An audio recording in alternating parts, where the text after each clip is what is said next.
NANI?!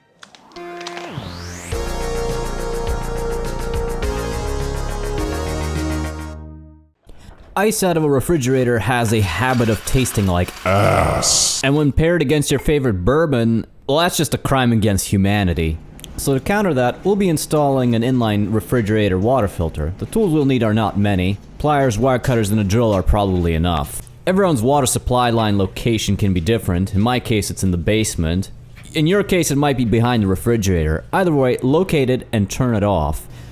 Next up, have a bucket ready, because we'll be undoing this nut so that we can drain all the water inside the supply line so that our job is made a little bit easier while we work on this. Otherwise, you'll be risking taking a shower in refrigerator water. And once drained, just put everything back and tighten the nut again. This step also makes sure that your valve is in working condition. This is the water filter, has a directionality sign, and I would like to mount it here on this joist, right next to the water supply line to keep the runs short and so that I don't have to find any extra line. My intent here is to mount the filter on these hooks, just kind of having it rest there, and the benefit of that is ease of access so that I can swap it out easily. Here I kind of fuss with the hooks quite a bit, unhappy that it's just kind of rolling around, so I unscrew it and then screw it back in at an angle so that gravity prevents it from wobbling around.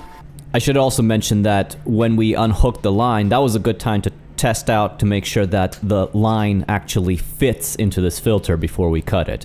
So here I cut it in half and I insert one end into the inlet. We will not be hooking up the other end just yet because we need to flush this thing out. It'll have charcoal dust and residues that'll come out. Here I thought I was doing a big brain move by flushing it directly into the floor drain, but it actually just wound up making a huge mess that I had to clean up. So it's probably best to just use a bucket. Once all flushed out, hook up the other end, don't forget the clips, and turn on the water. Now is a good time to check for some leaks at all your connection points. Usually if it leaks, it's because you didn't cut it perpendicularly. And now we can enjoy our cognac on the rocks.